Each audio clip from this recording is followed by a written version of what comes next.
All right. So, good morning. Welcome to our part 3 of Cultivating Your Call to Justice Involved Ministry. My name is Reba Collins, and with me I have my co-facilitators Eileen Andrews and Dave Pennington from West Ohio Conference's All-In Community Leadership Team. And so we are very excited to have you here today and are looking forward to doing some work around bridging skills for working with justice involved individuals. So, um, so just in the group chat, I know I've asked you to identify who you are and all those things, but how are you entering this space today? How are you feeling? What are you thinking about? What are you hoping for? So I just invite you to take a few minutes and put in that chat, how are you entering this space today? Because it's really important as we do this heavy work.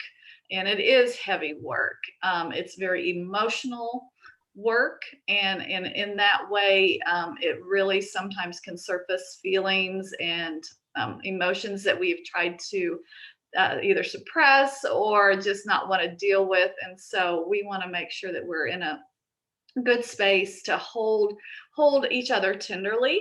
And so I ask you to do that today, is to hold each other tenderly, hold each other without judgment, and just try and bring as much of yourself as possible to our discussion today. So just a quick review from the last couple sessions that we've had.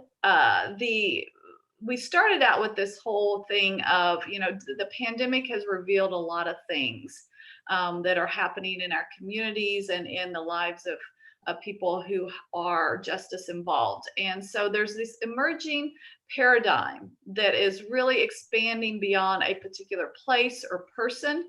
Often the place is jail or prison. Often, the person is that individual who is directly impacted. But it's expanding from that to being a more comprehensive approach for justice focused ministry. And today I'm assuming that many of us are people of faith, that many of us follow Christ.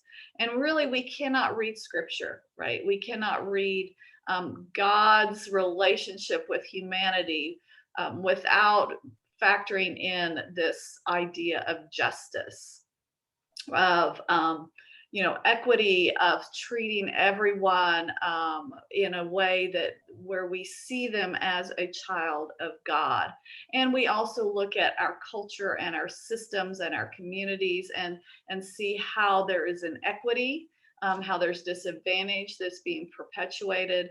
And so as people of faith, that we are called to do justice in Micah 6:8. And so part of our work today is, how do we do justice in a collaborative way, in a communal way? And so that's what we're going to be leaning into.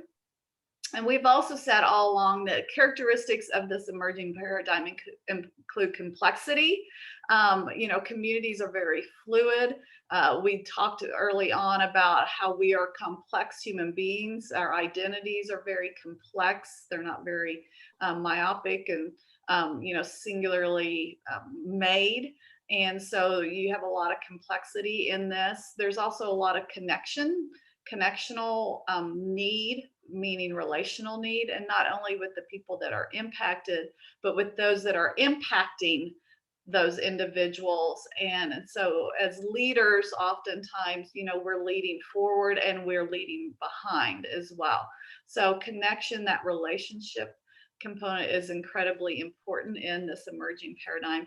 And then collaboration, right? And so part of the comprehensive approach, and not just being about a person or a place, is that it is communal. And in community, we have to have collaboration in order to develop new and better systems toward justice. And I've used this quote every single time from the book Until We Reckon with Danielle Sarid. And I think it really does call us into where we're headed in the future. So today we're going to be talking about collaborative. How do we work with other groups and individuals in our community in a way that is more innovative than competitive? And we've been, over the last 3 months, last 3 months, we've been working through this whole process from a culturally competent framework. So cultural competency is really about this ability for us to find common ground, to hold what is we have in common in our humanity and in our work, but also to recognize that there are differences in these relationships that make a difference in how we do our work, how we are inclusive of different perspectives and worldviews and things like that, and traditions and all those things, that those things are important. So again, just kind of a review of why it's important to be culturally competent is because it increases our ability to navigate complexity. Oftentimes we will retreat from situations or individuals or relationships when we bump up against something that is too complex from our world, our current worldview. And so we can't push through and actually come up with with better solutions. And so it helps us navigate that. It increases our connection and collaborative effectiveness when we can hold what we have in common and what we have in difference equitably, and then work toward a new solution, incorporating those two things. We're better at being connective and collaborative in our work. And it also increases our effectiveness in developing transformative healing relationships. You know, when we look at Christ, whenever Christ was here doing his ministry, we often focus on the physical healing, right? That he was able to demonstrate. But when we dig down deep into those scriptures and those stories, what we really see is it's beyond the physical healing, right? It is bringing people back into community who have been removed from community because of the illness, whether it be mental or physical. You know, think of the lepers. Think of the blind man. He was shamed because blindness at that point was considered a mark of sinfulness, either from him or his family members. And Christ said, no, you got that all wrong here, So this culturally competent framework helps us be more transformative and healing in relationships, because it goes beyond just either physical or mental, but it's the emotional healing and the spiritual healing in community. And then it reduces unintended harm. I know we do this work not intending to do harm, but intending to help. But when we fail to recognize different perspectives and worldviews, oftentimes we tend to judge. And then we tend to create solutions based on what would work for us. And that can be harmful to the person that we're actually trying to help. And then finally, it facilitates doing justice, this idea of doing justice from the other person's perspective. And we always have to keep that in mind, that what justice looks like for me may not be what justice looks like for another person. In fact, I can guarantee you it doesn't. So how do we do justice in ways that are felt to be just by those that we are working with? And I think that's the crux of all that. So that's why we use the cultural competency approach in this work. And so today we're going to be talking about skilled bridging. Well, first, Diane I'm sorry, Dave or Eileen, do you have anything to add to why this work is important? Well, I would just say, I'm thinking about George Floyd, and I know that's a complex situation for a lot of you. It's not for me, but I look at this culture, diversity, and I see the cop go around the circle, see, and he goes ethnicity into people. And then I see George, different culture, different back into the people. And where it went wrong was at the people point. There was no justice there. And how do you know you're transformed so that you can engage in these types of socially sophisticated encounters with people without being thought of being racist or doing unjust to that person?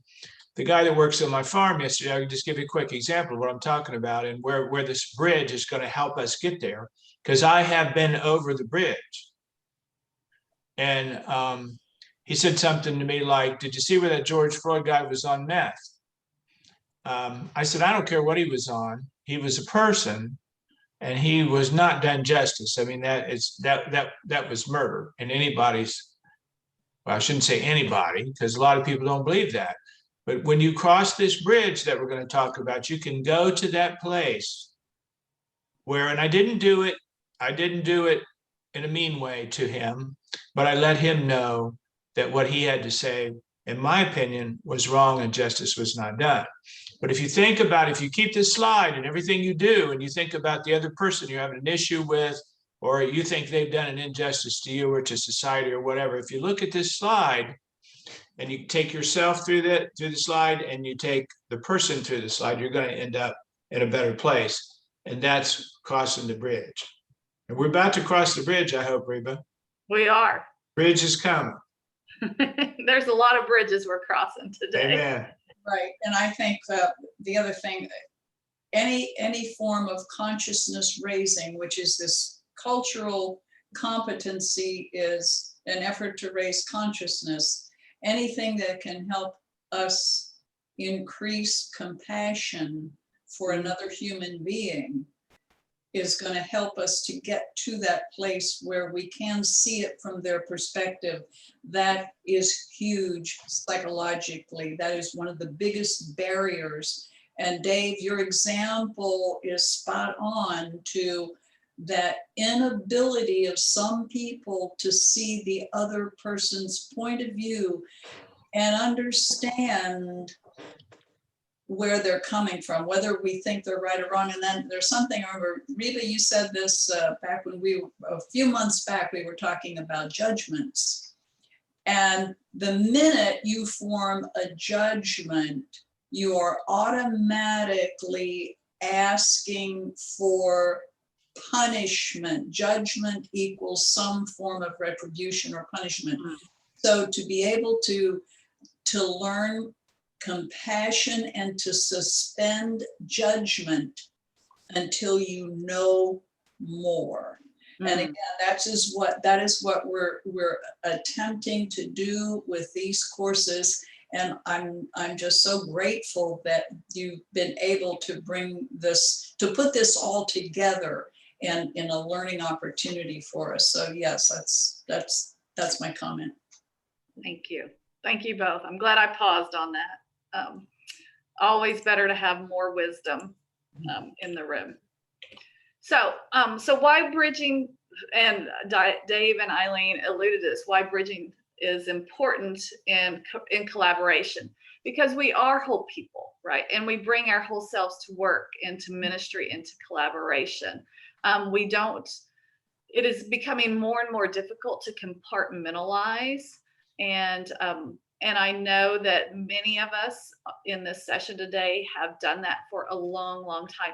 Some of us out of necessity of protection, particularly I've been listening a lot to our Black brothers and sisters and how, sometimes they're recruited into positions or whatever, because we want your voice around the table and we want you to be your authentic self. But then when that emerges, oh my gosh, backlash because of the dominant culture. And so, in order to create safe collaboration for everybody, we have to recognize that we do have wholeness, right? And transformation is toward that wholeness. So it's important that we recognize those things.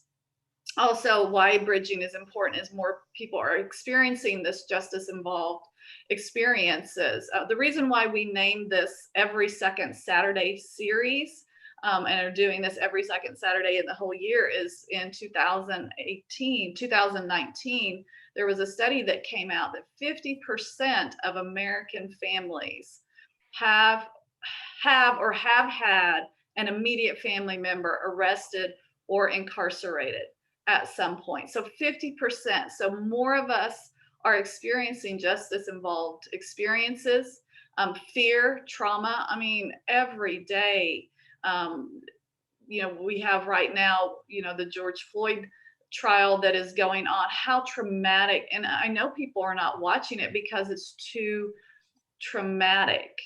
And then we have these mass shootings that are going on. So there's this, and the coronavirus, I think, exposed a lot of the hidden fears that we've had for a long time around just a variety of things. So it's important that we learn how to bridge through that. And then we're taught to get to that restorative practice, right? To get to that restorative outcome. We're also talking about these experiences already, but we don't have the skills to foster solutions. For my white brothers and sisters on this call today, Black people are tired of being weight, right? And I was in a cultural coaching session the other couple weeks ago, and we were talking about it, and about really the complexity. And so within the Methodist Church, and how in the Methodist Church we've had this anti-racism statement in our social principles since like 1965, that we stand against racism. And yet there's been very little movement toward anti-racism work in the Methodist Church. And so, you know, why is that? And we were having this discussion, and some of my white friends were like, well, you know, we just need, it's going to take time. That's what we always say. It's going to take time, patience, you know, all that kind of stuff. And I was very excited to hear our Black brothers and sisters say, you know what, we've heard that for a long time. Now, we want now.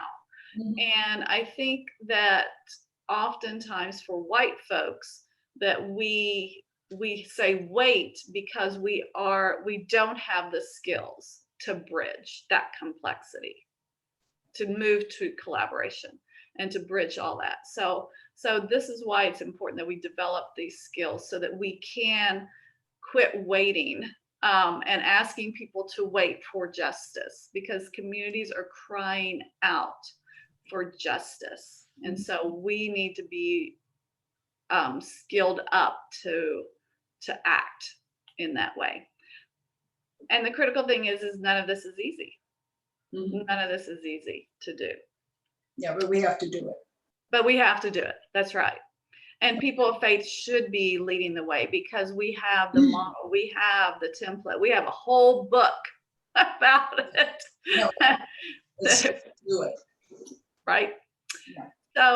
So bold, just to kind of set the framework, bold inclusive collaboration occurs when trust has been built, high levels of self-understanding, which is what our first session was on, where there's high level of self-understanding among the participants. People are not feeling judged or punished, and Eileen alluded to that. There's curiosity to learn more. The growth mindset is fueled by curiosity, right? Curiosity fuels a growth mindset. And to be honest, there are some people that just are not curious. And we'll talk more about that in the worldview section of this. And then how do you bridge, right? How do you help people to grow, to become curious? And sometimes you just can't. And so let's not waste our time and energy on that. Let's find those that are. Skilled facilitation for discussion, which is some of the stuff we're going to talk about today. Commitment to ongoing learning together is incredibly important, so that people don't come to the table thinking that they have the solutions figured out. That's where competitiveness, I think, comes in, but that we are all committed in this collaborative effort to ongoing learning. And then commitment to expand exposure to different perspectives and experiences. We often, because we are not skilled at navigating complexity, we often try and contain it and put it in that box. And so then that means that we are not willing to bring in different perspectives and experiences. So getting better at self-awareness, other awareness, and bridging across for collaborative purposes is critically important in that. So just a quick review. On the first session, we defined cultural competency, which I defined for us earlier. We identified barriers such as worldviews and unconscious bias. Those are going to come up again today. So if you've missed those sessions and you don't know quite what I'm talking about, you'll get that review going forward. And then we left with takeaways about how we can intentionally develop greater self-awareness for healing ministry. And then in the second session, we explored cultural differences, experiences, and patterns unique to justice involvement. We'll bring those up again today and how we bridge across those. Identified other forms of bias that may impact our healing ministry effectiveness. We're going to, again, look at those. Identified stereotypes that impede connection. Not going to spend a lot of time on that. So just very briefly, stereotypes are often negative. They are very judgmental. They are based on limited amounts of information. We put that against what are called cultural patterns, which are, you have a more open mindset. There's not a lot of judgment with a cultural pattern. It's based on observation and research, as opposed to just kind of myth or other limiting pieces of information. So stereotypes tend to be more negative. Cultural patterns tend to be more positive. Stereotype would be all people that are in prison are bad people. Okay. A cultural pattern would be all people in prison, or the majority of people in prison have had bad things happen to them. Okay. Then we also talk about briefly explore trauma. We're going to explore trauma a little bit more today, along with how to bridge across that.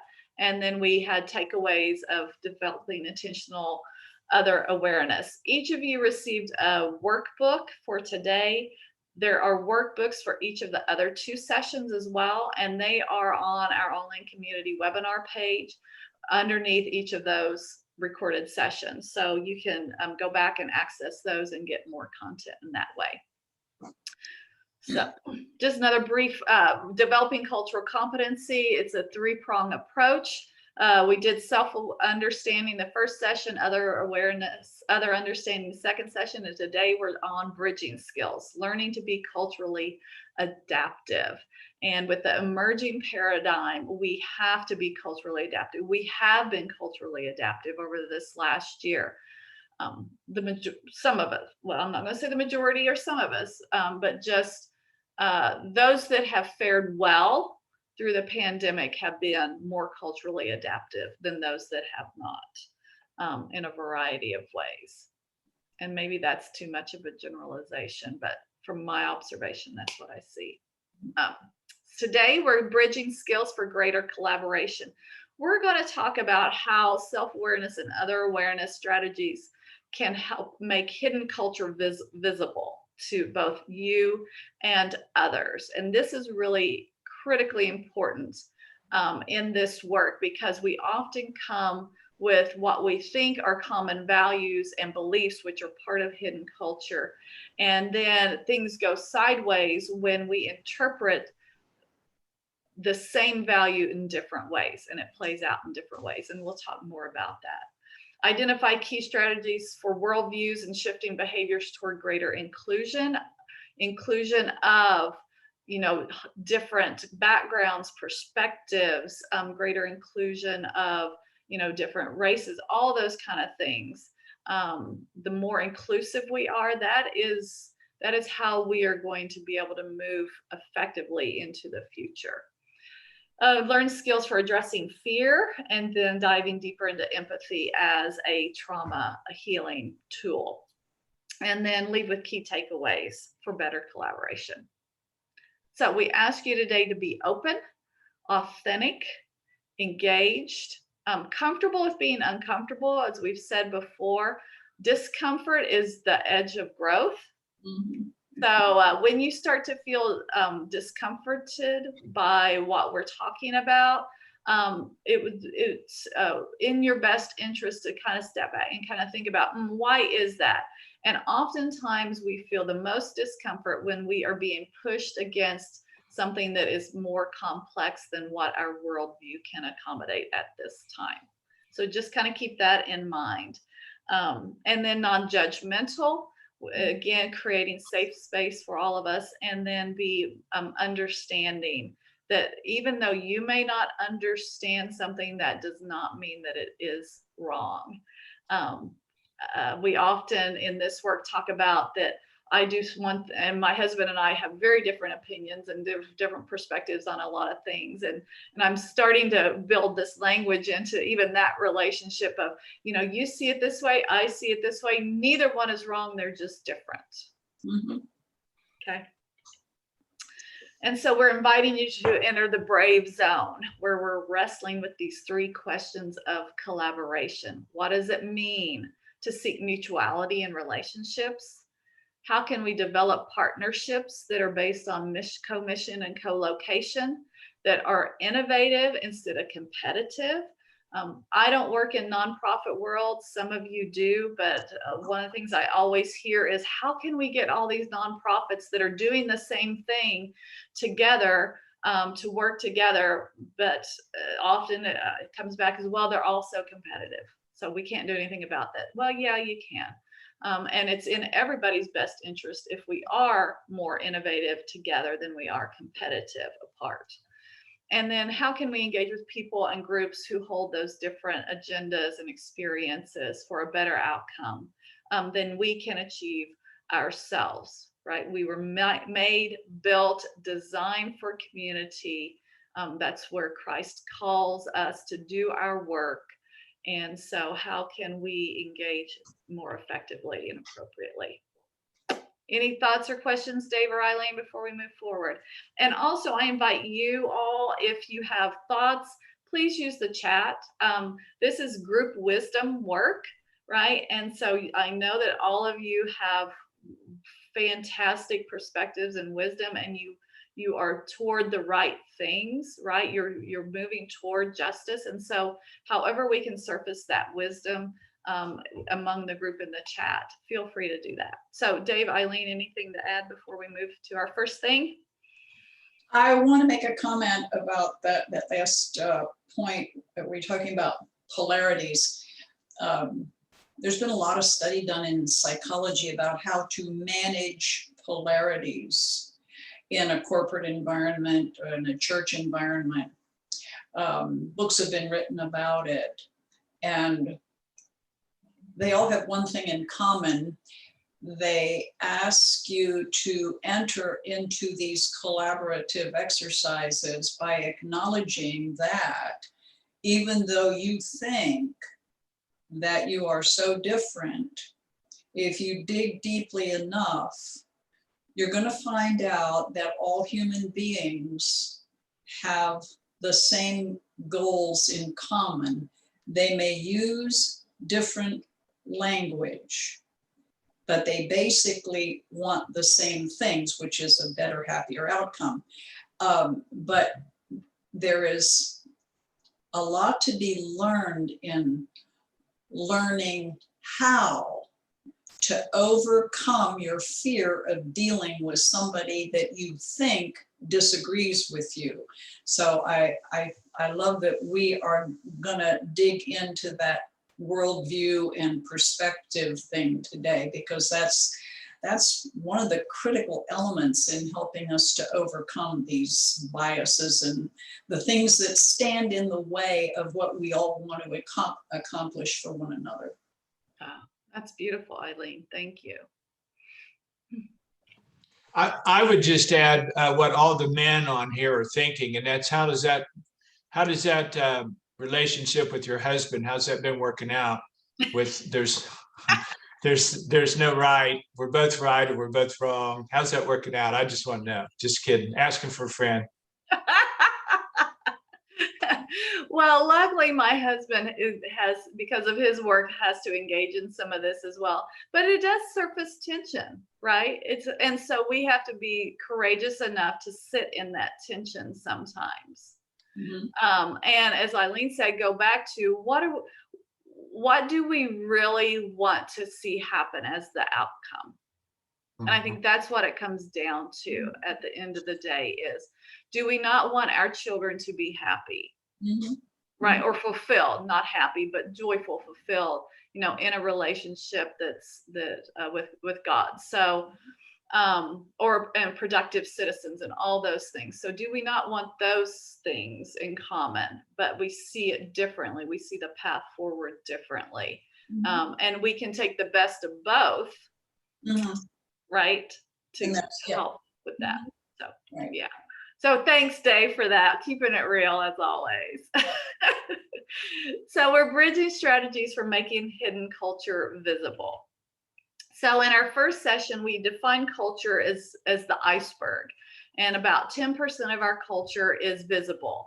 The rest, the other 90% is the hidden piece, the values, the beliefs, those internal things that we hold, and those internal structures of community that we know are there, but we can't quite wrap it all together into one kind of neat package for everybody to see and understand, right? Because communities are built on people and relationships. So it's really critically important when we bridge those things that we understand our cultural selves, and we've talked about that in the first session, because the power of the hidden culture makes up our worldviews. This is where our beliefs, values, the assumptions, the expectations, all those things, those make up how we interpret the world, how we judge people, behaviors, all those kind of things. So it's very powerful. And so it's important that we understand our own hidden culture. It's where our bias and stereotypes live. Yes. This is critically important because those are barriers to truly meeting people where they are, and also being able to collaborate and get to a better place for everybody. The hidden cultures is used to judge others, right? It's how we form opinions of different things. And it drives about 90% of our behavior. For those of you that were in one of our sessions, we had the video. It was kind of gross because they peeled back the brain, if that kind of triggers anything. But the gentleman who was narrating the video talked about our unconscious mind, basically, and how it's a tape recorder, and it programs, and it takes all these different pieces of information. We have billions of pieces of information coming at us every day, and it's how it sorts it and it makes sense of it. And he said that we think that we control our behaviors and our thoughts through our conscious mind, but truly about 90% of all of that is through the unconscious mind. And that's the hidden culture piece. So it's really important. How do we bridge? How do we do the self-awareness bridging, basically, to bring this hidden culture to the forefront so we can confront our biases and respond differently?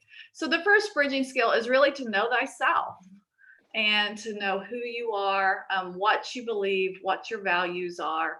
So I just want us to kind of separate values and beliefs, because sometimes we will think of those as the same thing. So values, and I learned this from, he's a professor at Wharton College, Adam Grant. And I was listening to a podcast, and he made this distinction between values and beliefs. And I thought, yeah, that's good. I'm going to bring that into our work. So values are principles that we hold as important, things that are important to us. Hard work, honesty, thrift, equality, integrity. So these are the things that we've been taught over time through different interactions. But whenever we think about values, like I was told all the time as a young person that if I just worked hard enough, I could be anything I wanted to be, right? That I had the gifts and the abilities, I could be anything I wanted to be. So I immediately, one of my values is hard work.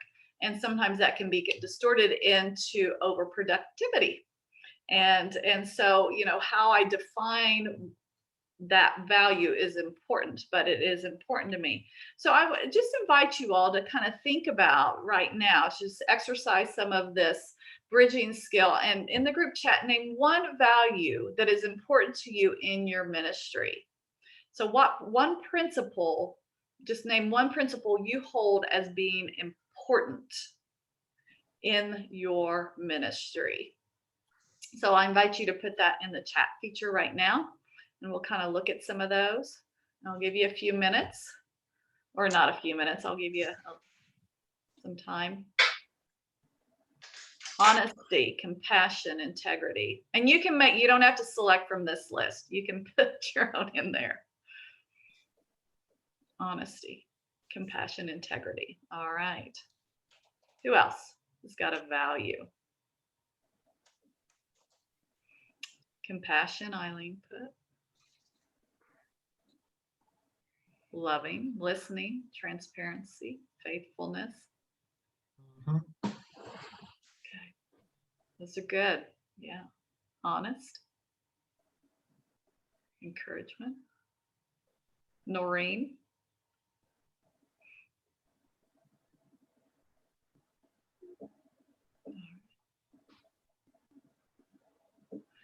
These are all good. Now, if I was to ask you, oops, there's another one. Sorry, missed that one. If I was to ask those who said honesty, do you think you all would have the same definition of that? Because here's one of the bridging things we have to realize is what can be seen as a universal value will look different when acted upon by people with different cultural influences. Right. That is so critical. That is so critical. Just in what you're calling principles, when you think in terms of those individuals, for example, people who are homeless, are barely surviving. They don't have the luxury of having many principles. They are busy trying to make it one day at a time and find food and shelter. They're not going to be interested in the values the way we are because they don't have that luxury. So the very fact that we can sit here and talk about principles already says that our basic needs are met. We have food, clothing, shelter, and we have these things that allow us this luxury, and to understand that this is a luxury, that not everybody has this. That's right. Yeah, Roland put in the chat that culture determines our values. Absolutely. Yes. It does. Right. Yes. Yeah. And so that's why it's important for us to know our cultural identity. Right. Right. Which I think maybe. All right. And we'll get to that as well. So beliefs, perception is different than values. So perceptions are things you hold as true, right? Beliefs are perceptions you hold as true. If you work hard, you'll get ahead in life. That's what you believe. Everyone is treated equally by the justice system. Some people believe that. Honesty is telling it like it is, regardless of the impact of my words. So some of you put honesty, right, as something that you value. But the belief comes into, how does that play out? Yeah. How does that play out? So now, and Eileen, you can say, just say. So group chat, name one belief you hold is true about justice involved persons. So Eileen, what were you going to say? Oh, I was just looking at, no, I really don't want to interrupt here. No. Oh, no, you're fine. No, I mean, that's so obvious that anybody who has any knowledge of the criminal justice system knows that there's no such thing as equality. That's a concept that we strive for. In an ideal world, justice might be blind, but those of us who have worked in the field understand that that is not the reality. Correct. And so the bridging piece, right, is how do we work with and collaborate with people who hold that different belief? If we don't recognize and know that this is what we truly believe, is that everyone is not treated equally by the justice system, we will bump up against people who do believe that. And so part of it is holding firm and understanding what we believe, and then being able to see from their cultural perspective how they may have come to believe that. Right. No, right? yeah, and I made that journey myself, but thinking that, oh yeah, because I had this Pollyanna attitude that, oh, well, everything, this concept, and I believed that the concept was there, and I was kind of young and idealistic.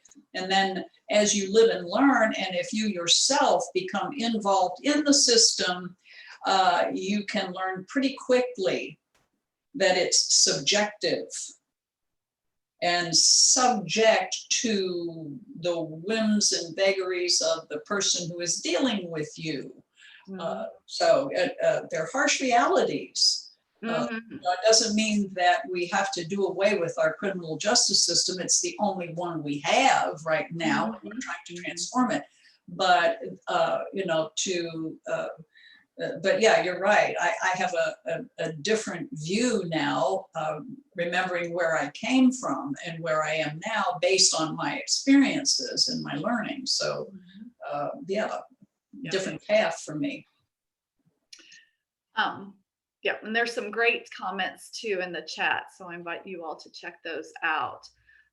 So I love this quote by Adam Grant. Again, he is an organizational psychologist at Wharton College, and he's written this new book called Think Again. And so this is what the podcast I was listening to. But he said, and I always try and listen to those for some truth. And I don't always take, everything away. But this was something he said, that if you want to change what someone believes, you almost always have to start with understanding what they want to believe. So, we want to believe that if you work hard, you will get ahead in life. Right? We want to believe that, because otherwise we're not sure how to order the world. If that's truly not true, right? And one of the comments was that, poverty has its own culture. Right. And so, that belief, when confronted with the, culture of poverty, doesn't hold true. Right. Absolutely. Right. So, it's important for us to understand what we believe and why we believe it. Exactly.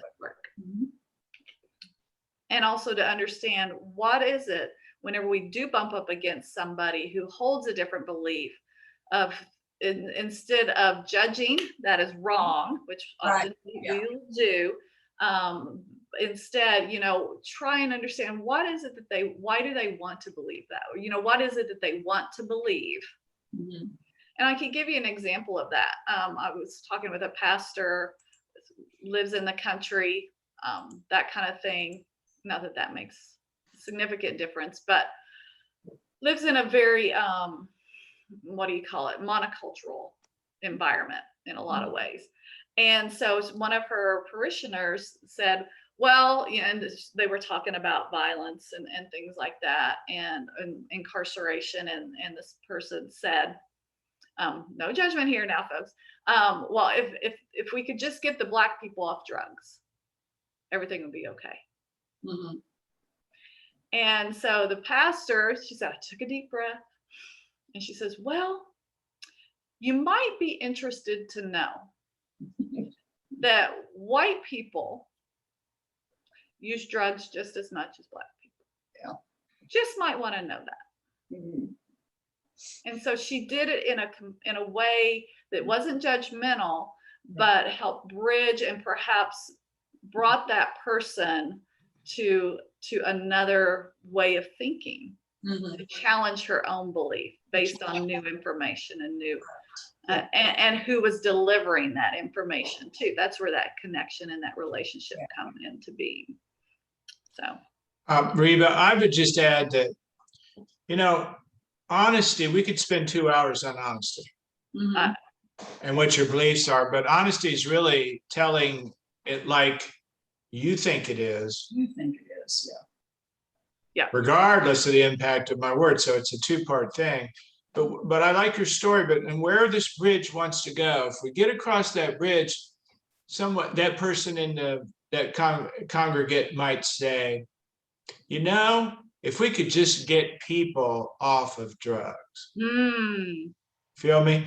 That's the bridge Mhm. Because as long as we are judgmental and we're separative in terms of race and honesty and all these different things, that's why it's so complex, and that's why it's so hard sometimes.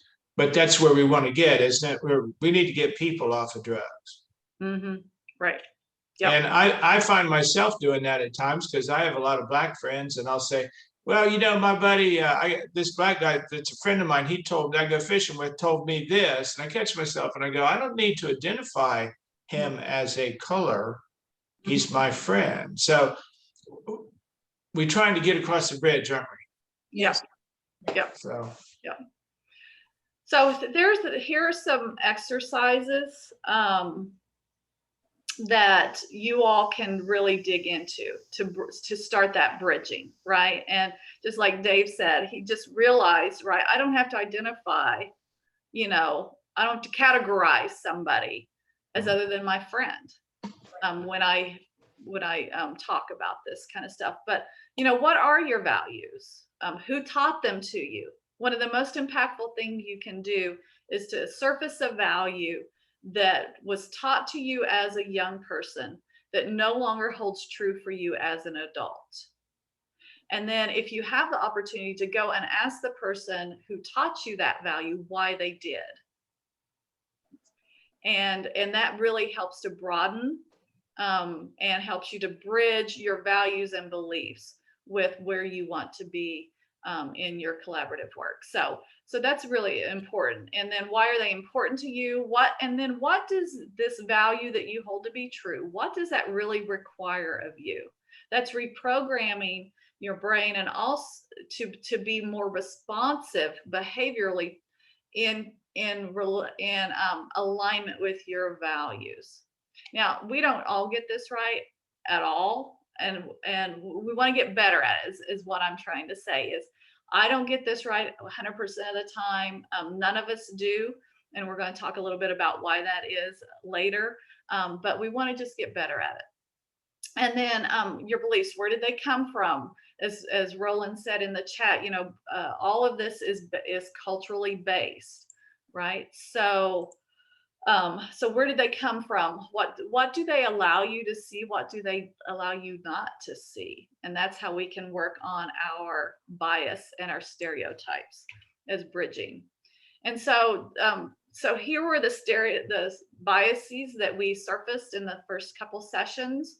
And so part of it too is kind of working backward when you realize, hey, I got a bias here, and what kind of bias it is, and then work backward. And where did I come to that belief? What are the values that underline this bias that I do have? And is that a value I want to hold as important? So you can use your bias then to kind of work back and figure out how to bridge better in your work. And then this was from one of the first sessions of bridging actions to manage and reduce your bias. Look in the mirror, gather data, expand your circle, and suspend judgment. That still holds true. So we've been building in some of these bridge building skills and what do you call them? Practices as we've gone along. But here's why it's really important. Because what really drives our behaviors are our values that are known to us, right? So coming from hidden to visible values and beliefs. Because this latter influence, I love it because it talks about, we observe external data and occurrences, right? From perspective world, we filter portions. We can't filter it all. So our brains, that's that 90% of unconscious mind, is filtering constantly. And it's grabbing a hold of things that we recognize, and it's reinforcing certain behaviors and beliefs that we have and values. And we use certain things to illustrate it, even in our examples today. Then we make these assumptions based on what we think we know, We draw conclusions, which often leads to judgment. We refine our beliefs about the world then, and then we take actions based on our adopted beliefs. So this is really important work that we have to do constantly in all of our collaborative work. particularly when we're bumping up against somebody or some situation that we really not sure what to do with, okay, and how to respond. I'm not going to say that this bridging work will help you respond more quickly. It just will help you be more responsive in a healing and transformative way. Okay. So we're going to test this. We're going to practice for a minute. This is a short video, and then we're going to unpack this video to maybe show you how we can bridge. And there is no video, there is no sound, so don't worry about that. So just watch.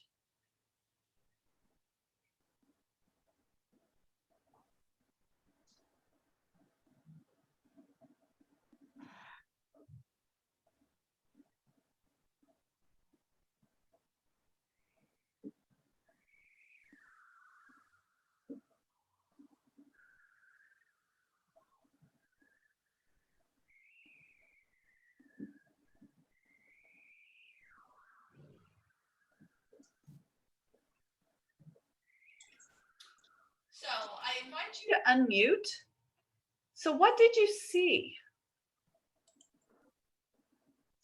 I didn't like what I saw. Okay, what did you see though? Dominance. Dominance, submissiveness, taking advantage of weakness. Control. Control. Subservience. Yep. Condescending. Okay. A sense of superiority. Somebody's getting feedback. Sorry about that. What else? In students. Perhaps their culture is different than the one I'm in. Ah, okay. Mhm. So what did you? So you might be saw cultural difference or different cultural patterns, norms, those kind of things. Yeah. Okay. In a way, I saw collaboration. Okay. A little bit more about that, Miles. Well, they were able to do this thing without talking. In the movements we were in sync. So I don't know if that was planned or not, but in a way, I think that shows. Okay. So why did we see those things? Mine comes from life experience. And the lens through which I view. And addressing what he said about collaboration, and we think about, well, that's my culture, and I think I've never lived in, but I'm aware that Asian cultures, that women are taught to be subservient somewhat that fashion, and so to them it might be perfectly acceptable. I haven't lived in that, but from my view. Eileen, I'm sorry. Could everybody else mute but Eileen, please? So. All right, got it. All right, so. And so here's what I want to confess. I immediately made a judgment that this was bad based on my belief system and experiences that I have had dealing with, and I, you know, this is another issue that we have in our culture, and I'm not going to get on any feminist platform here, except that it is coming from a point of view of women not being treated equally. So I viewed it totally through that bias. Mm-hmm. And although he didn't hit her, he patted her on the head. What I saw going on there was a pattern of behavior and response that I have seen played out. And in my years of counseling, I have heard the stories and I've seen. So confession, I totally judged it. Mm-hmm. And then as I heard other comments, and I thought, okay, there was another way of seeing it. oh, that's right, in Asian cultures, that's a virtue. Wait a minute, Eileen, you are judging something that you don't really know everything about. Mm-hmm. Yep. So the point is that, right, we see what we see, we interpret based on our own worldviews, values, how we've been conditioned to see the world. So I'll just tell you a little bit about this. So basically, I've got to read that because I don't remember it all. So in this situation, this is a compilation of several different cultures. And the woman is holy, okay, and good enough to sit on the ground and touch it with her feet. The man is not. So she's in the power position, if we want to couch it in that way. Men can only experience women through the earth through the woman. The man is charged with testing the food before it is proven fit for the woman.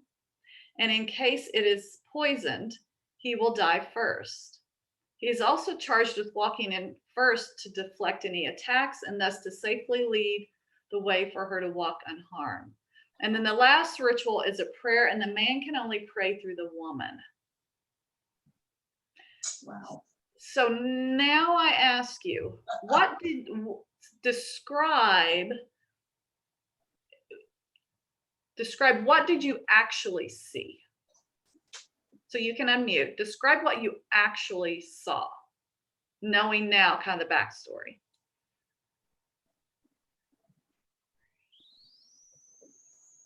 Could be something like we saw a man and a woman enter a room. The man entered first. Right. You immediately saw it through your own values. Like for me, the first thing was fairness. As soon as they walked in, my first thought is, why is there only one chair? So, you just see, we're looking at it just on the surface, what's happening, and everything is being filtered by what we already believe and what we already value. Right. There you go. Yep. Very good. So here's a bridging tool you can use. And you don't have, like every situation, you don't have to like write this out, but it's a way for you to kind of navigate these kind of things and bring that hidden culture to be visible for you. Describe, neutral description without judgment. Right? So what did you really see? Navigate your perceptions, your explanation of something, what you think something is. And then, there are alternative interpretations to that. There can be alternative. So again, it's kind of challenging you to expand what may be, and then evaluate your opinion. How do you feel? Is it good or bad? And how might you adapt to come to a different resolution over that? So this is a tool that's in your workbook as well. And so I just bring that to you as something to use. Good learning opportunity. Yeah. Self-reflection. Yeah. It does kind of bring it home in your face if you can say, as I did. Okay, so I was able to say, unequivocally, unabashedly, I made a judgment. You told the story. I listened to the story and I thought to myself, isn't that interesting? That was a very spiritual explanation, and I was not operating on any level of spirituality. I was operating on the mundane, this is what I see, and I could not at that point give it a different explanation. Now, you having explained the beautiful spirituality, in fact, that is a very feminist philosophy that's based on. Profoundly feminist spirituality with which I am familiar. So then I see, oh my God, Eileen, you missed the boat. Okay, let's rethink this. Yeah. When I look at it from that perspective, I have a different feeling, and it literally raises my consciousness about spirituality and gets me out of the mundane. Mhm. And Eileen, as your boat was leaving with that negative perception, Yeah. it went under a bridge, and because of this program and your introspective learning that we've all done, we're higher up on the ladder and you're on top of the bridge, and you can jump on the boat as the boat goes under the bridge. Oh, Dave, So you're on that, fire today, man. isn't that where we all want to be? Yeah. That's the learning opportunity. That's the journey to be able to take, and to be able to be in a group of people where I'm not afraid or ashamed to say, to be authentic and admit who I am and where I was coming from, and then say, I was wrong. Help me understand this better, because that's how we all learn and grow together. Thank you, Dave. Yeah, that was a good experience, learning experience. There's another example, a story that I've heard about in the corporate environment, and a woman manager who is dealing with someone from a Japanese culture, somebody that she doesn't know. And during the whole course of their discussion, he's always looking down, and she gets very angry, thinking he's being disrespectful, won't look her in the eye, he's looking at her chest, really, really upset about it, because he never does look at her face. But in his culture, she's in a position of authority over him, and it would be disrespectful to look her in the eyes, and he should never look at her face. And then he was actually ceding to her authority. So both people were absolutely operating within their respective cultures, and both of them were upset about the encounter, because it was just simply a matter of not understanding where the other person was coming from. Yeah. I think, part of, and we can do this work retroactively as well. So I encourage you to think about an engagement that you've had with somebody who's maybe been justice involved, that it didn't turn out well.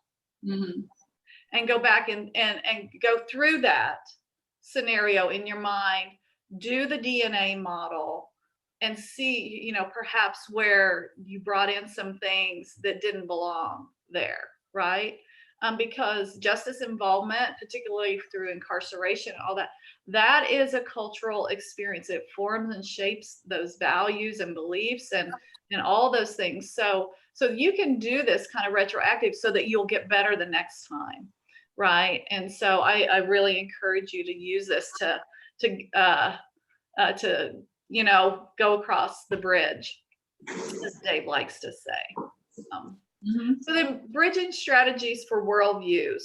So as I mentioned in one of our other sessions, we talked about that there are these common justice involved experiences and cultural patterns that a vast majority of our folks that are in the justice system have bumped up against, and sometimes they don't even realize it, right? And that because culture is all around us. It's kind of, sometimes it's described as a fish in a fish bowl, right? And we're the fish, and we don't know we're in water. We don't know we're in a culture until we are out of it. And so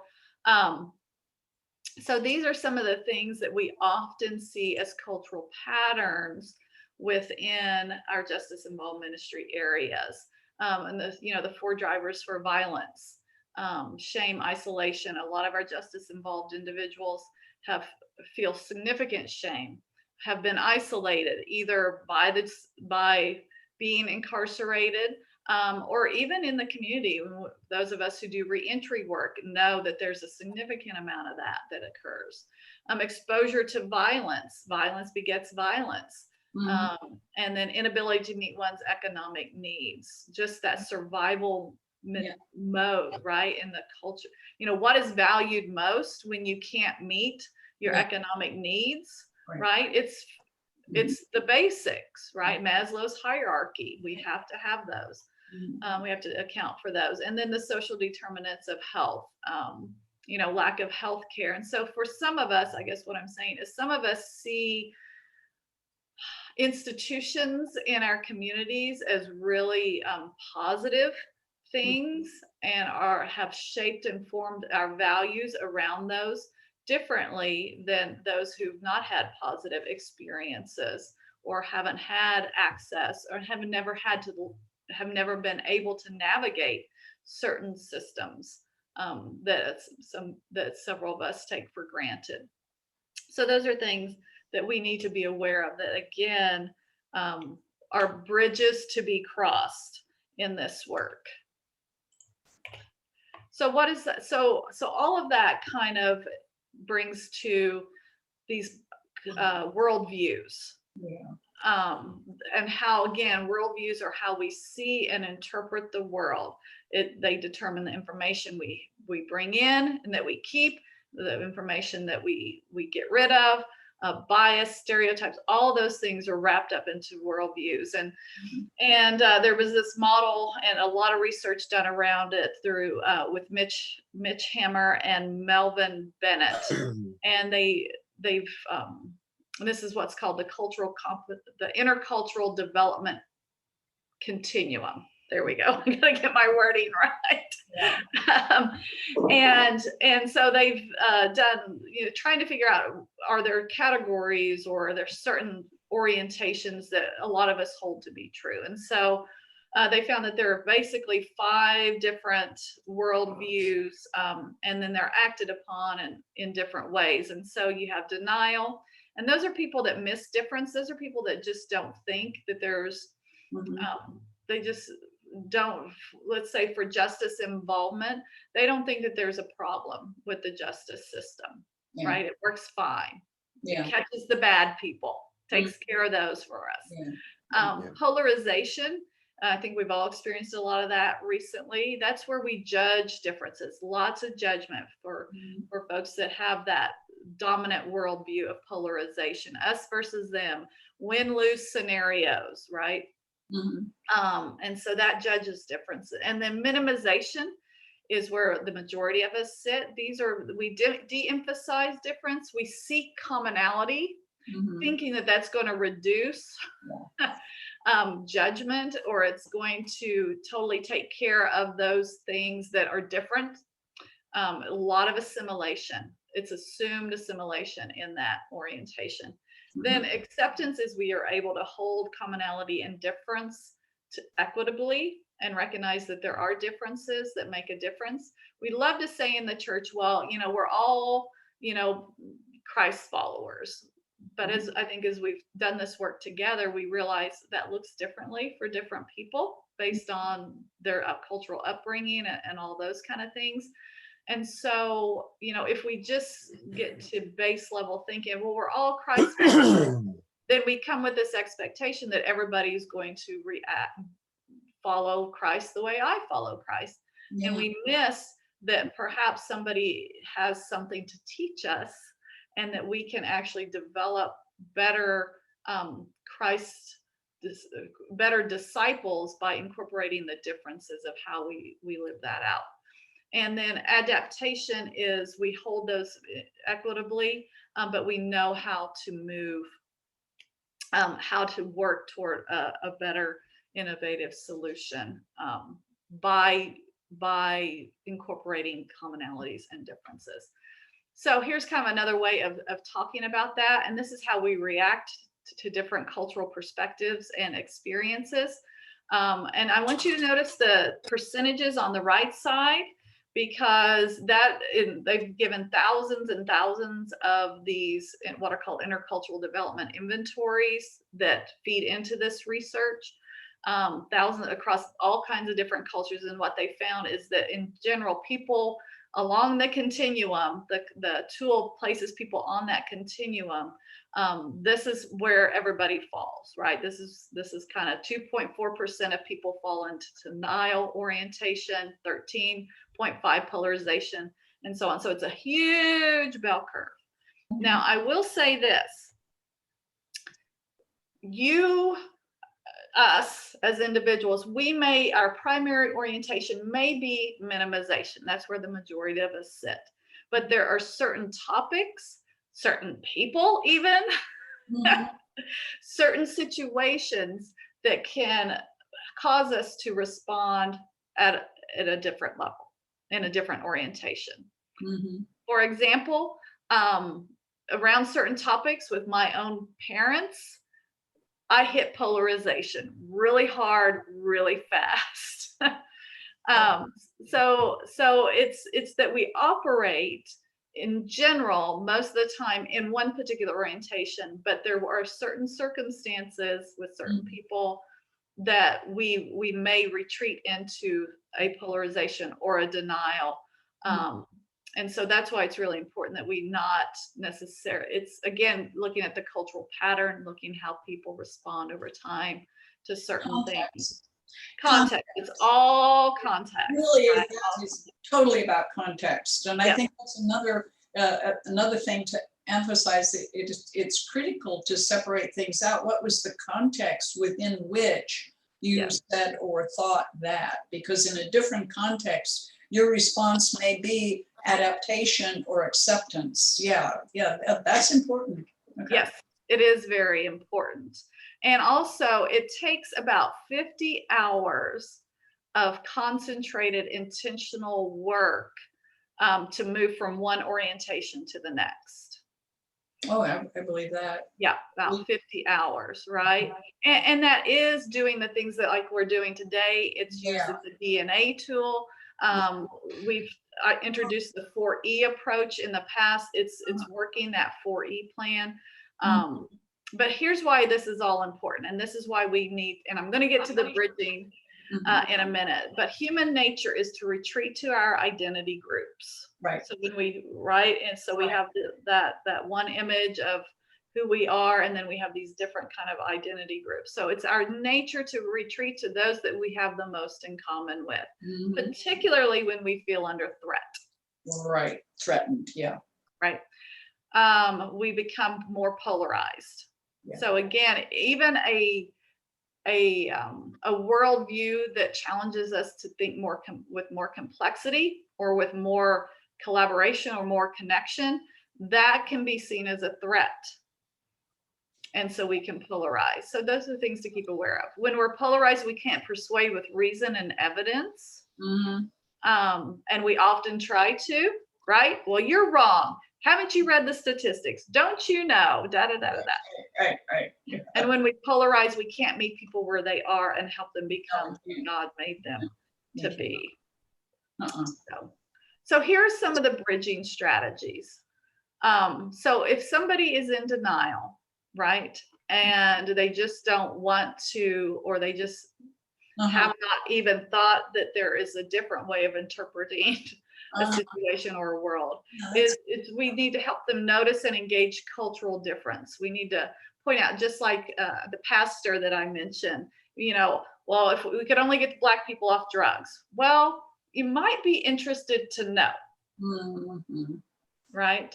Yeah. And so, offering a different cultural perspective is really important. And it doesn't have to be in a threatening way, right? And so if we can, the more we can tell stories and be relational and connectional in challenging that denial, the better off we can be, right? And well, because we're like, well, I met this so-and-so and they da-da-da-da-da-da, right? Well, oh, I'm sorry, that situation didn't turn out. I know 5 or 6 people from that particular culture, and this is what I have found to be true with them. So, and then people in polarization, what we wanted to do is help them to recognize that they are overemphasizing differences. So then, we move from pointing out difference to then pointing out commonality. If we want to work with people, bridge across polarization to minimization. So it's kind of a back and forth. And I will say you can't go from denial to minimization in this. You can only go denial to polarization to minimization. So if you're, trying to bridge long term, you will have to go through some polarization with people.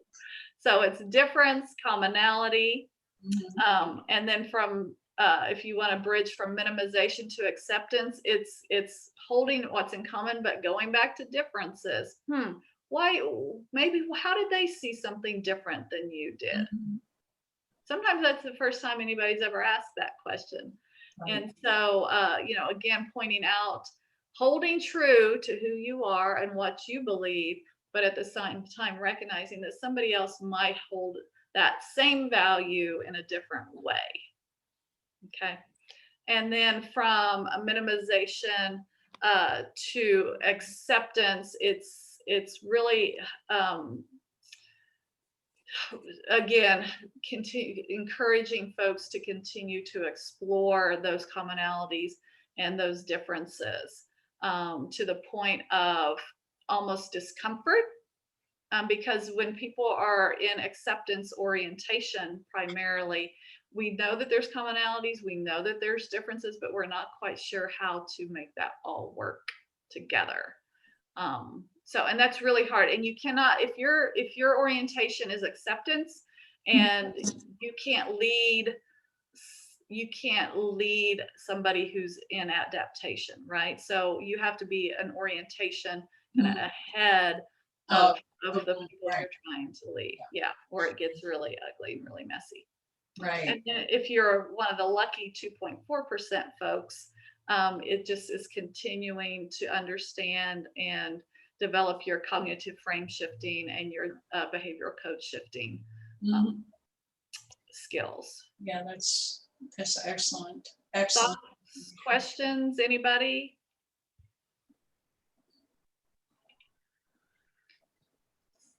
Okay, it's a lot, I know. So I just, the brief overview, I just asked you to take it and marinate on it over time. And we do offer the ability to administer the intercultural development inventory for folks. I think the assessment's like $25, and then you get your own individual profile. It shows you where you are on the continuum and what you can do, and then you get a plan of how you can move toward a different orientation toward greater cultural competency. And also you can do a group profile. If you have a group, you can do a group profile, and the group profile is made up of the individual profiles, obviously, right? Because groups are made up of individuals. And so in this work, if your group is in polarization and you want to move forward toward minimization, it's really the individual work. It's the individual members' work toward minimization that actually pulls the group toward that orientation. All right. So now we're getting to, if nobody else has a comment, fear and trepidation, bridging across. So I don't know who came up with this acronym. I tried to look it up, but I've heard it several times about what fear is. False evidence appearing real. And if you Google that, there are tons of books and articles written on it and how you can overcome your fear and help other people address their fear so that they can move forward. But we know that fear really does stop us, right? It creeps into our engagements when we encounter significant differences with others that we don't know or don't understand. With our justice-involved individuals, shame and stigma trap us in our fear so often. Shame is that feeling of unworthiness of belonging and connection, and we all carry it on a variety of issues. So, shame is one of those things that we're constantly having to fight against. And then social stigma, which is that disapproval of or discrimination against a person based on perceivable social characteristics or norms or those kind of things. So fear, shame, stigma, all of that is kind of layered into our work. And I know all of you have stories of that. And so I was thinking about, what are some of the drivers for fear for justice-involved individuals? And so false evidence appearing real is not something that I came up with. But these other things I was thinking about and wondering about are, two fears that often surface. This is what I was thinking of. That often surface in relationships and connection and collaboration is the fear of being known, as in exposed or vulnerable. If only they knew what I did, right? Yeah. I would be rejected by my church if they knew I have a loved one in prison. So that fear of being known, and then that fear of the unknown. Of the unknown, yeah. And those, I think, are two of the fears that we often deal with, have to navigate, not only for ourselves, but with those that we're trying to work with and be in ministry with. That those are two drivers that actually drive toward disconnection, which is not what we want to see happen, right? Because isolation is a driver for violence. And so it's at the extreme level of that. So those are some. Anybody have a thought or a comment on that? Do you think that holds true? And I'm testing this out on you all. Do you think that holds true? These two fears hold true for our work with justice involved people? Absolutely. Absolutely. When I work with the families, and even in my own experience, both of these are huge factors. There's a lot of simply unknown and how to deal with the justice system altogether, and what to expect, and coming out, most people entering the first time have no idea how to deal with any of that. And also the whole fear about somebody else, even my work or my church, is going to find out. Yeah, that's a big part of what we deal with in our family support group. Yep. Thank you, Jerry. Anyone else comment? I always think of it as, and what I teach in my jail ministry is there's two types of fear. And it kind of lines up with this. The first type is fear of the bear. And you need to be fearful of the bear because the bear can kill you and eat you. That's one type of fear. The second type of fear is the fear of the unknown. What's, you call it the unfamiliar, the unseen. What's going to happen to me down the road? And the fear, that's the fear that you can control. The fear of the bear is real because things will hurt you, people will hurt you. And when I mean hurt you, kill you, murder you, those types of things. The bear will kill you and eat you. But most people, the vast majority of people, and we should pay attention to the bear, but most of the people are in the fear of the unknown. But we have to understand with Christ, all things are possible. And if you look back on each of you, look back on your lives, what you're going to see is you've overcome every obstacle, 100% of the fears that you have, you've overcome. So take that and project it into the future, and that gives you confidence. Although we all have some fear of the unknown, it shouldn't be overwhelming. But the bear is. So Yeah. And I would say sometimes the bear is that response from another person. If I am vulnerable, right? That emotional, it's the bear may kill you, but the emotional, right? I think again, that hidden emotion of being known.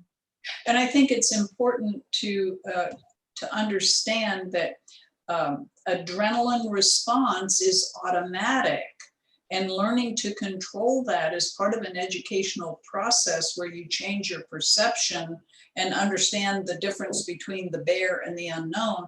But I think that to me, and in the work that I've done, it's important that people understand that it's human and it's normal, because it's an automatic response. We're wired to have those responses. And part of the education process and part of the work that we're doing here is to try to help us change our perception so that we don't trigger those automatic knee-jerk fear reactions. So yeah, I think that's important that we learn that too. All right, thank you. So why it's important to address fear is psychological safety. Yeah. So people's perception of the consequences of taking interpersonal risk in a particular context, such as a workplace or your ministry, bringing themselves. Yeah. Yes. So, whoops. So, and this is why, again, psychological safety and inclusion. So melding, building the bridge from both sides, so to speak. And so people will feel psychologically safe. Their fear will be reduced if they feel that there is belonging there, right? One's perception is based on a belief about the group norm or the norm of interacting with another individual like us. So however we talk about meeting people where they are. We meet people where we are most often. And so we want to bridge across that. And also the whole work of the continuum is that we need to know where we are in that, because we may think that we're in acceptance, but if we're in minimization, right, people will experience us in minimization. So an example of that is I was doing an intercultural development assessment with somebody, and this person, they wanted a white man who wanted to become involved in the Black Lives Matter movement, but he wasn't quite sure, how to do that and everything. And so he saw himself as accepting of it. And so he thought he was in the accepting orientation. He was really in low minimization orientation. And so that's always a tough pill to swallow when you perceive yourself one place, but perhaps you're not where you think you are. And we were talking about that kind of thing of acceptance.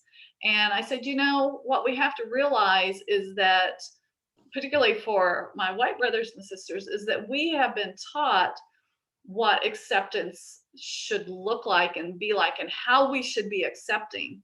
The problem is that we've been taught that from our own perspective.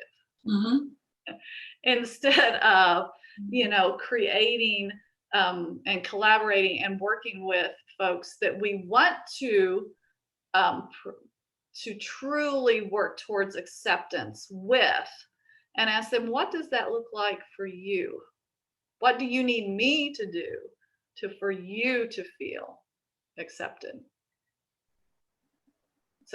So psychological, we have to look at our group norms. We have to look at, we tell ourselves we're helping people feel safe by demonstrating behaviors that we've been taught are to make people feel safe, if that makes sense, without including them in that education.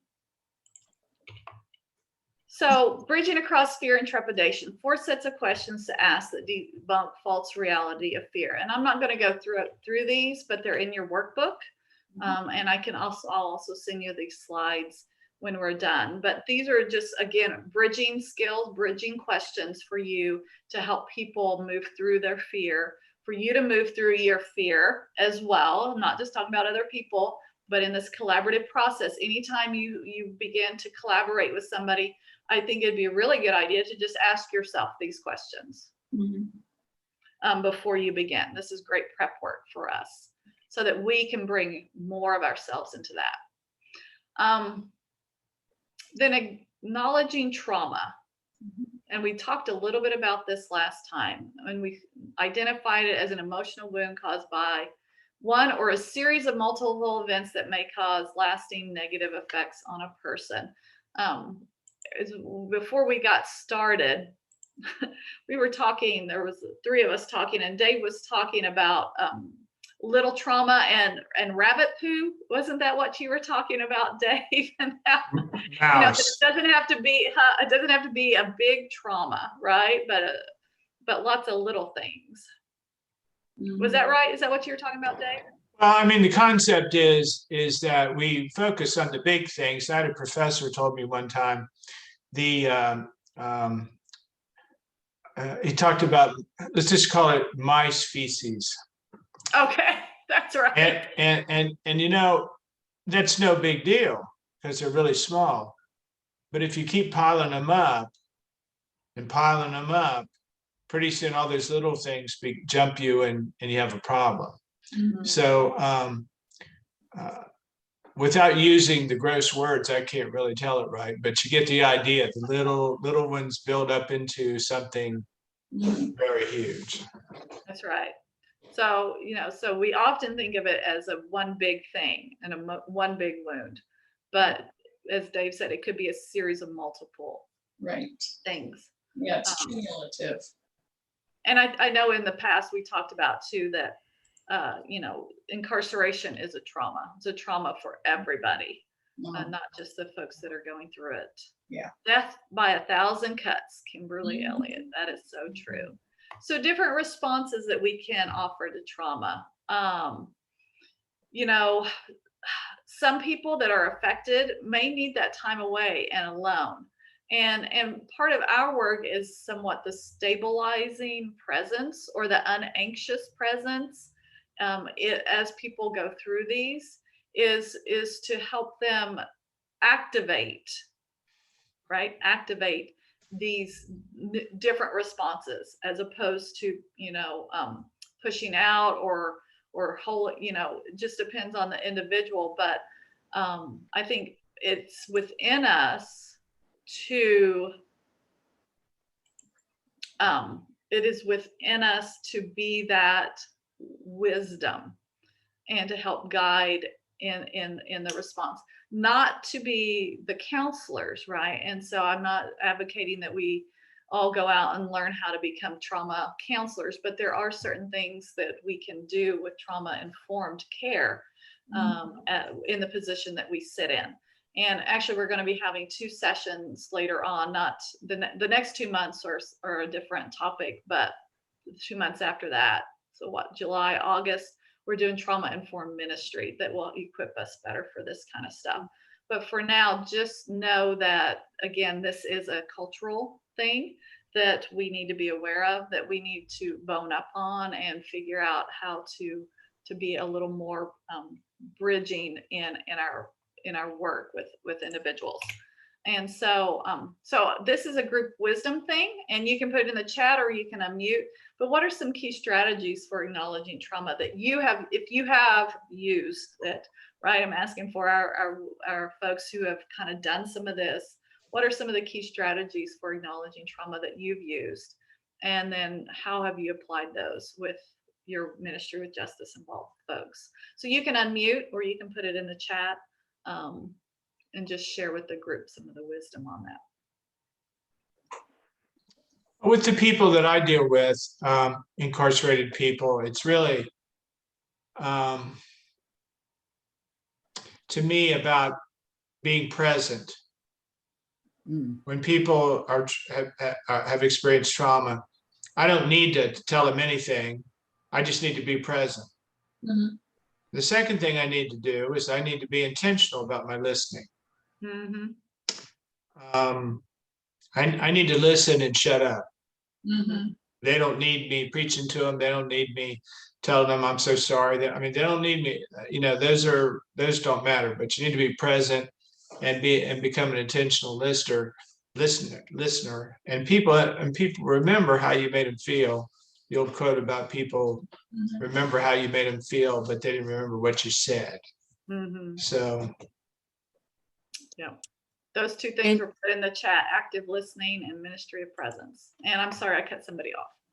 In my experience, it has been listening to the point where you find what truly is of value and importance to them, not what's being inflicted on them, not that what the church or the community is trying to force them into, but what genuinely is their most important thing that they don't want to risk. Wow. And Robert shared a great resource in the chat, so check that out as well. Carefully listening. Yes. Good, great. I would just like to add that I think it was helpful when I was listening to the prisoner that I was working with to validate his feelings. Mm. Yeah. Yes. That's excellent.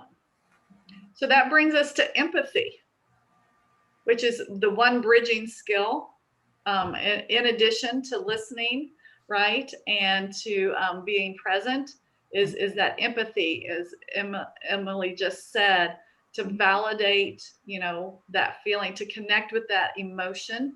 Again, that's hidden often, right? We don't make it visible. Right. And then sometimes when it does become visible, we overlook it, or it blows by us, or it's too much for us to bear. And so we try and get rid of it as fast as possible. And so, the bridging skill of empathy. So again, I open it up for group discussion. What do you define as empathy, and what isn't empathy? And then should there be some boundaries around empathy? So thoughts on any one of those three things? I would say empathy is compassion in action. Compassion in action. Another way to define it that I have used is unconditional positive regard, to look at that person with openness and love in your eyes. Mm-hmm. Yes. Yep. What about boundaries? I would just like to add that if you become entangled, then your boundary has been, I try to, empathize, but not obsess. Mm. Oh, that's, yeah. Yeah. Don't get in the ditch with the problem. You need to stay out of the ditch. Right. Right. So that you can help them get out of the ditch. And yeah, become right.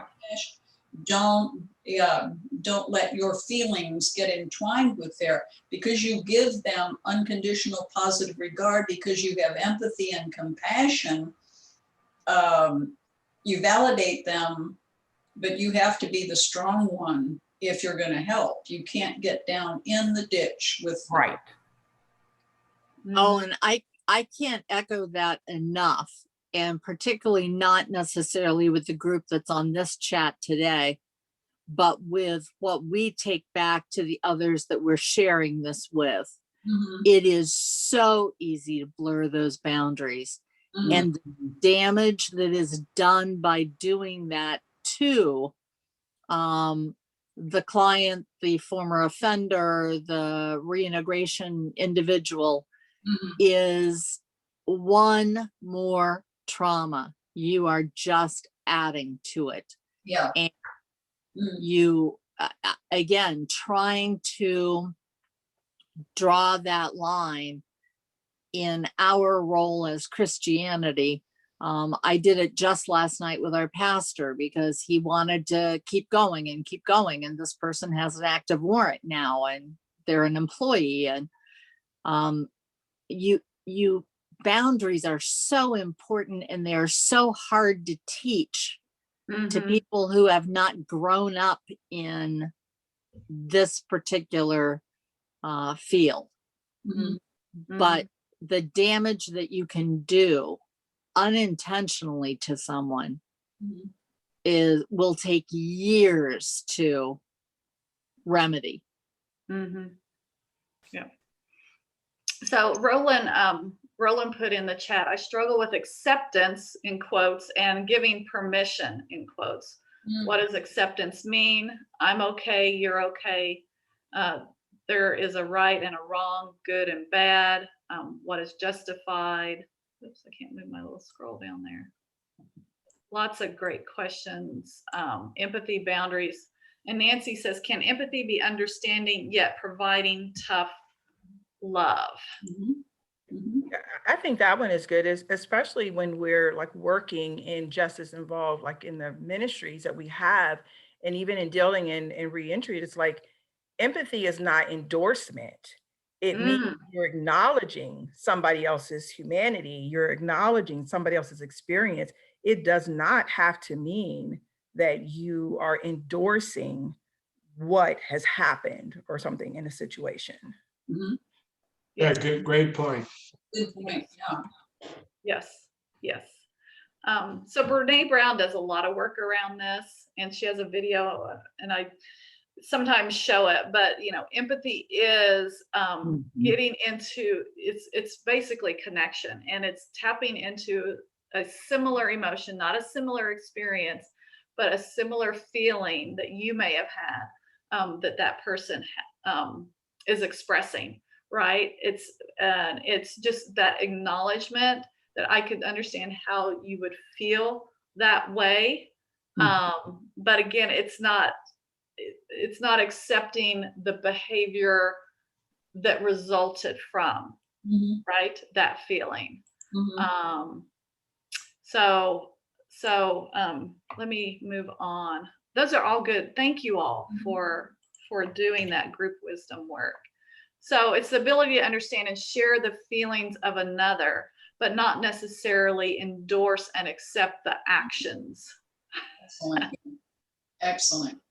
of the other, right? It's just, noticing and understanding that. And it's really important because I love this quote by Charles Blow, who's an American philosopher, journalist, and commentator. One doesn't have to operate with great malice to do great harm. The absence of empathy and understanding are sufficient. Yeah. What I love about Brene Brown's work is that empathy is actually, she calls it the antidote to shame. Yeah. And so it's creating, again, that psychological safety of, it reduces that disconnection, that fear of not belonging or love. We can have love, but we can also have, as Nancy said, tough love. I love you enough. In growing up, raising my children, we had this book. It was the rage at the time. Well, I can't even remember the name of it, but one of the things was, whenever you wanted to discipline your children, one of the phrases was, I love you enough not to let you. Yeah, to let you right? So I love you. I understand you're mad and you're angry. I understand, how you could be that way.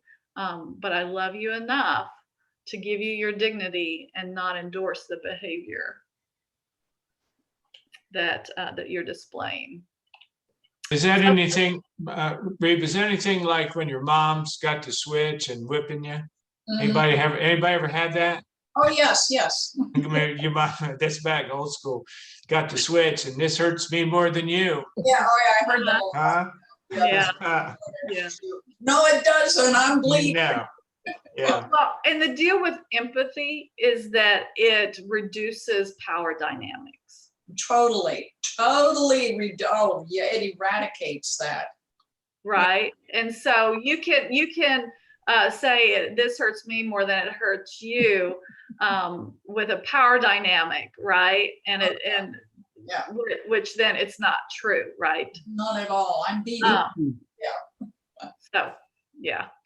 So here's one way of thinking about empathy, and this was part of our cultural competency work.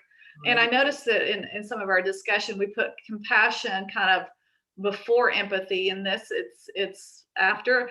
You don't have to accept this as is. It's just one way of thinking about empathy as we move toward a justice-involved ministry, and the compassion, empathy with a desire to improve the other's situation.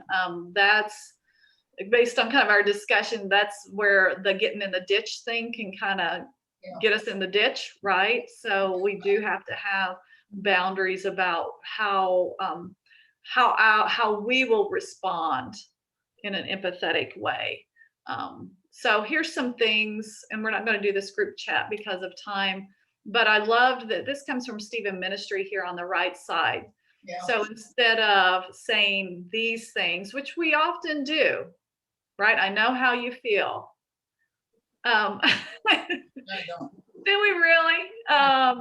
It's God's will. And so there are certain empathetic responses we can have that do keep us out of the ditch, right? It does not put the response to their situation in our control. Exactly. right? Right. So do any of you use any other kind of empathetic or compassionate responses? I just will say to people, I hear you. Mm-hmm. I see you, I hear you, and then shut up. Mhm. Mm. Mm. Yep. Okay. So that's a bridging skill, right? Empathy can be a bridging skill, particularly for emotional connection and collaboration. So so that's kind of it. So here are key takeaways for today. Hidden culture is a driver for our behaviors. We just have to recognize that. Making hidden culture more visible to ourselves and others is a key strategy for bridging. Recognizing that differences is important for collaboration. Everyone has a worldview, and everyone's worldview is not the same. And so bridging skills for each orientation looks differently, right? Point out differences, commonality, differences, holding them, equitably, and then continuing to develop those skills. Addressing fear and trauma is important for people to feel psychologically safe. And then that leads to inclusion and innovation. And then empathy is a key strategy. We often say we lead with love.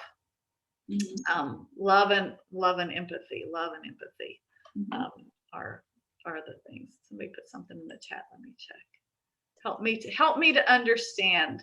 That was a response to an empathetic response. Help me to understand. That's critical. I love that one too. And Nancy put one as well. So Agape love. Agape love. That's right. So action. This is all in your workbook. Here's some next steps. We're coming up on time. I'm not going to go through all those.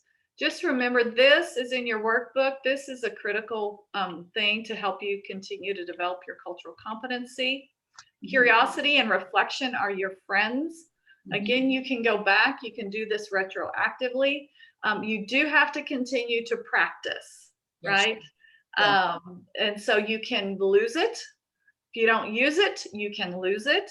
And sometimes our seasons of life make it more difficult for us to continue to bridge. So part of it's recognizing what season of life you're in, and where can you focus your efforts so you're not all over the place, but continue to get better. And I will tell you, like I've said in some of my stories, this is very helpful just even within the family unit. So I really encourage you to continue to move on with this, and we're going to be playing this out over the rest of our year on our every second Saturday series. Next 2 months we have healing communities, and this is kind of where we take some of this and we figure out how to use it within our congregations to get more people involved in justice involved ministry with those that are incarcerated. And then the second month is with reentry, those experiencing reentry. So, put that on your action plan to keep continuing. And then we have ones on trauma. And then we close out the year with working with victims and good Samaritans and becoming better Samaritans. These assessments are in your workbook as well, along with the DNA one. So those are things you can use for you individually to see, kind of gauge yourself and gauge your organization. And then I leave you with this, and then we'll open it up for those who want to stay for questions. This is from Father Gregory Boyle, who founded Homeboys Industries. It's the largest gang intervention program in the world. And so he's well known for his work in that area. And I just love this quote out of the book, Barking to the Choir, The Power of Radical Kinship, because that's what we're talking about. Yeah. And he makes this huge case for love, right? And so love is the answer to everything, leading with love. And then community is the context, which is what we've been talking about the last 3 months. Tenderness, the methodology. I love that word, tenderness. And so if we don't incorporate those three things, then love stays in the head or worsens, hover above, stays in the heart, which is never enough.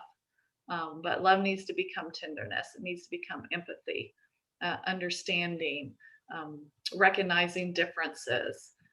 Then that connective tissue of love will never be transformational if we don't do this work together. And I truly, truly, wholeheartedly believe that. And so I'm going to stop sharing my screen and open it up. I'm also going to launch our last poll for those of you who are still here. If you could let us know how we did today, and then just open it up for discussion as well. So, thoughts, questions, comments? I would just say that this training has helped me quite a bit because, like you, hopefully, as you listen to these things, I'm trying to evaluate where I am on that slide. Yeah. It's just sad that 75% of all the people, according to that survey, are on that on the low end, and that's why change never occurs, because there's no transformation that occurs. But I've learned a lot about myself, and I've even recently been in the ditch. Not all the way in the bottom of the ditch, but y'all ever been in the ditch this last couple of months? Anybody been in the ditch? Right? And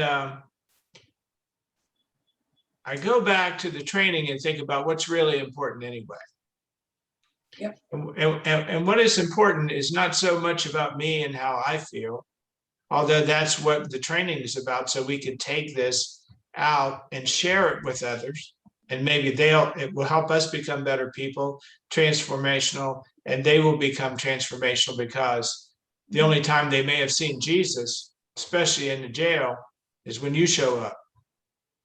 I mean, think about that. So how powerful that is. So we need to thank God for the transformation that He has shown us that is possible within our hearts. And here we are, and we've learned some stuff, and some of it I don't understand, and some of it I'm a little bit shameful for being a certain way. And I'm thinking about what can I do as an individual to become a better person, because it's really about us. And then once we're better, then we do better, and other people around us see that, and hopefully they do better. Mm-hmm. And I'd like to ask Kimberly about that. What do you think? Because I really liked your comments, and Miles as well. Yeah, I mean, I really do. I really got what you said about once we know better and do better. That's the whole thing. I think so many times, we're looking at how can we improve what we do? How can we be better at what we do? But so much of it is just our own selves, and really absorbing all of this. And what is this saying to me? Where do I still need to grow? I really liked when we were looking at just, even those different continuums, and how you were saying, Reba, that, you can't go from one directly and jump 2 steps. You can't leap. You got to do the work step by step. But what's really important is that we individually do that work, because there's always room for all of us to grow. We all have our filters, we all have our biases, and we all have to do the individual work. So, and it was one of my favorites, is just, we've got to be the change we want to see, but it's got to start with us. Yeah. Yeah, we teach what we are. Mm-hmm. And you're absolutely right, Kimberly. You cannot jump from step 1 to step 5, because you'll be a phony if you try that. You have to authentically come through each of the learning stages so that it's fully developed in you. Otherwise, you're not authentic, and you can't really be present for whomever it is that you're trying to reach and touch. Yeah. we have to give ourselves grace. We have to have self-empathy as well, that we're not going to get it right every time. Yeah. And I just go back to that Brene Brown quote of, I'm not here to be right, I'm here to get it right. That means humility, right? We have to be open to learning from the other. Yeah. And that's the growth. That's the growth there. Anyone else? I invite you to share comments, questions. Even if we miss the mark on things, we want to we want to get it right. Miles is trying. Something that I took from this training that was very powerful. I believe Kimberly touched on it. And I got done reading this book. It's called Out of the Maze. The same guy wrote Who Moved My Cheese. But the moral of the story, he talked about how beliefs can change. So sometimes what we believe can change, and you went over that. So a lot of the folks that we encounter and we deal with, we have to continue to understand that people are not the same people, and they can grow and become better folks. So just working through that space is was powerful for me. So I took some notes on that. So I appreciate that.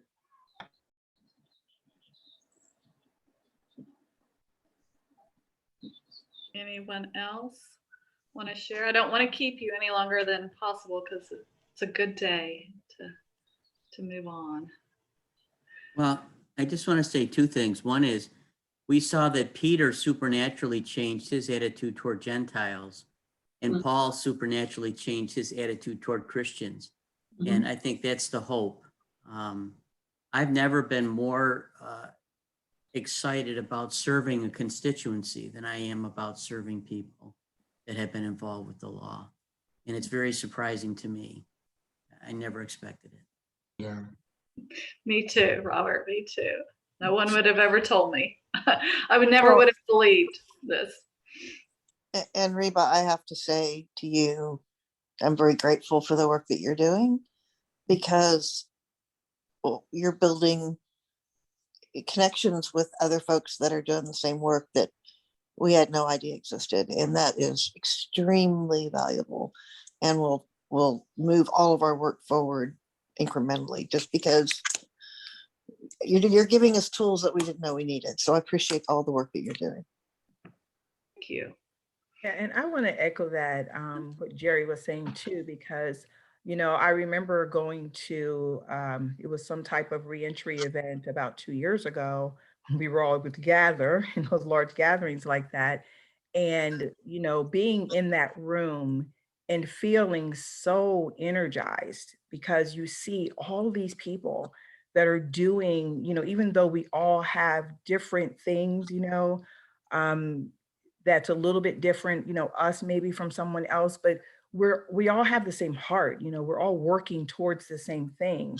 And when you said in the beginning about how so many times for nonprofits, it's difficult because it's like there's this competition. And it really struck a chord with me, because just last night I was thinking about another group that we're working with, and I was, just kind of reviewing a little bit more closely the work that they're doing, and just talking to God and just saying, our missions are so very similar, and a lot of the things that we do overlap, but how do we work together? How do we help and support one another? This is what you've given them to do. This is what you've given us to do. How do we do it together better?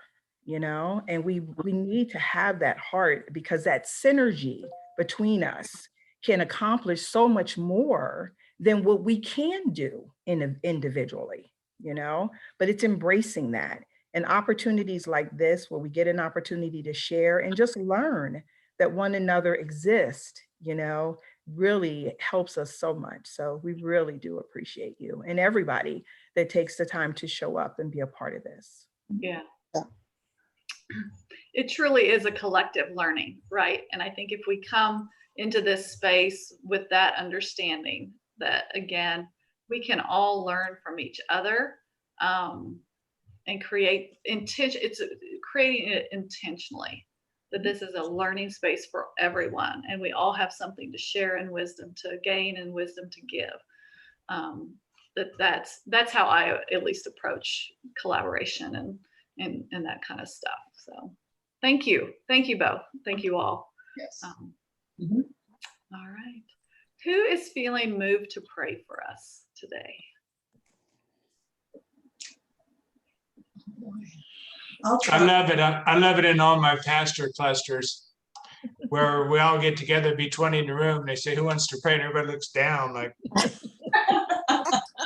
does anybody want to pray? If not, I will. If I feel called. I want you to pray, Dave. I want you to pray. Well, I invite you to prayer. Loving and merciful God, we come to you with thanks. Thanks for our lives and thanks for this program, Lord, that is trying to make us better. We've gathered in your name. We felt your presence, and you've guided us through this workbook. And Lord, even though we have to do it by Zoom, you have provided that for us so that we may come together in community, where without that we could not. Lord, we just look forward to what you have in store for us and what you're going to do through us to make the world a better place, Lord, through the teachings that we have learned today. And some of those will stick with us, and there'll be transformative things that happen. So, Lord, we just thank you for all of those things that are about to come, and help us to pay attention and help us to see people through the eyes of our heart instead of the eyes of our brain. Lord, we just thank you for everything that you've done for us, and we pray expectantly that change will occur in the world in terms of all the different things that are just wrong, Lord. Your justice will prevail as long as we believe in you. And we pray it in Jesus' name. Amen. Amen. Thanks, everybody. Thank you. Thank you. This is wonderful. I love being here. Thank you, everybody.